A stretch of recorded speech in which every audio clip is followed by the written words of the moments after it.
खिलाफ बोलिए। 1991 का प्लेसेस ऑफ वर्शिप एक्ट, 1992 का माइनॉरिटी कमीशन एक्ट और 1995 का वक्फ एक्ट, इन तीनों कानूनों को खत्म करने के खिलाफ आवाज उठाइए।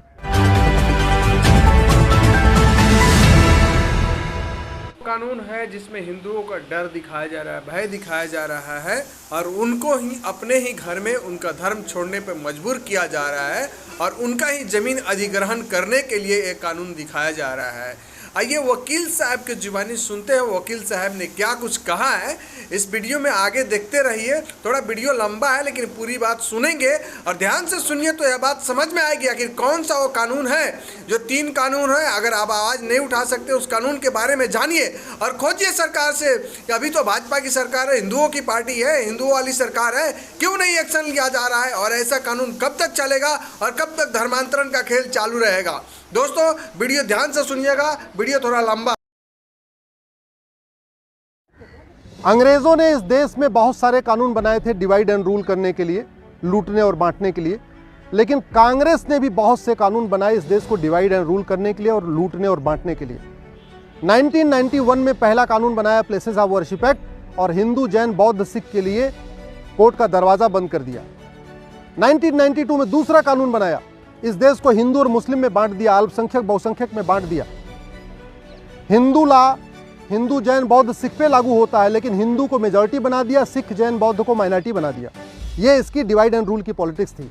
और तीसरा जो सबसे घटिया कानून बनाया कांग्रेस ने 1995 में, जिसको कहते हैं वक्फ एक्ट, जिसको मैंने सुप्रीम कोर्ट, हाई कोर्ट में चैलेंज किया है और इसकी अगली सुनवाई भी सुप्रीम कोर्ट में होगी क्योंकि इन्हें हाई कोर्ट से ट्रांसफर पिटीशन फाइल कर दिया है कि मैटर अब हाई कोर्ट में नहीं बल्कि सुप्रीम कोर्ट में चलना चाहिए। वक्फ बोर्ड के सारे मेंबर मुस्लिम होते हैं। उसमें एक एमएलए है वो भी मुस्लिम, एक एमपी है वो भी मुस्लिम, एक उसमें एडवोकेट वो भी मुस्लिम, एक उसमें टाउन प्लानर वो भी मुस्लिम, एक उसमें आईएएस ऑफिसर वो भी मुस्लिम, एक उसमें जो स्कॉलर वो भी मुस्लिम, एक मुतवल्ली वो भी मुस्लिम। और उसके पास इतनी पावर दिया हुआ है कि किसी भी जमीन पे जाके कह दे ये जमीन वक्फ की है तो आप उसके ऑर्डर के खिलाफ, उसके नोटिस के खिलाफ नियर बाई कोर्ट में भी नहीं जा सकते, आपको जाना पड़ेगा वक्फ ट्रिब्यूनल में।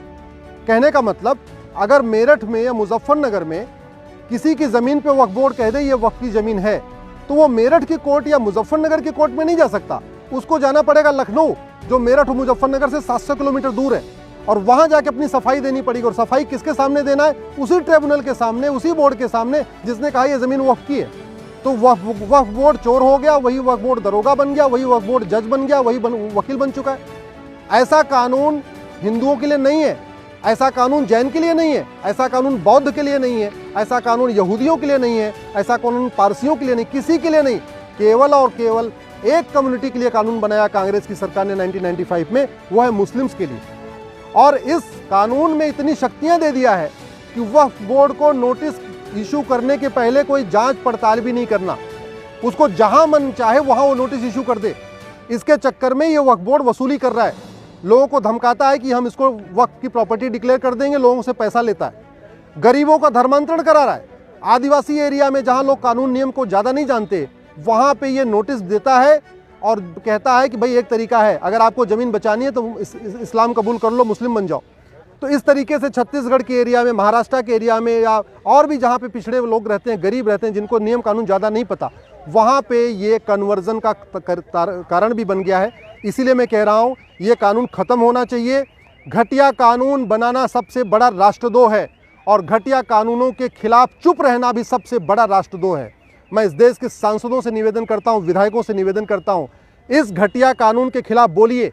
1991 के प्लेसेस ऑफ वर्शिप एक्ट के खिलाफ बोलिए, 1992 के माइनॉरिटी कमीशन एक्ट के खिलाफ बोलिए और 1995 के वक्फ एक्ट के खिलाफ बोलिए। ये तीनों कानून कांग्रेस ने भारत में डिवाइड एंड रूल के लिए बनाया था, सत्ता के लिए बनाया था, मुस्लिम अपीजमेंट के लिए बनाया था। और जितनी दोषी कांग्रेस है इस कानून को बना के, उतने ही दोषी वो लोग हैं जो इस कानून पे मौन है।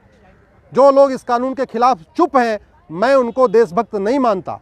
घटिया कानून बनाना देशद्रोह है तो घटिया कानूनों पे चुप रहना भी देशद्रोह है। घटिया कानूनों के खिलाफ न बोलना भी देश से गद्दारी है। इसलिए मैं सबसे निवेदन करता हूं, इन तीनों कानूनों के खिलाफ बोलिए। इस देश में संविधान है, जो कानून होना चाहिए वो सबके लिए होना चाहिए।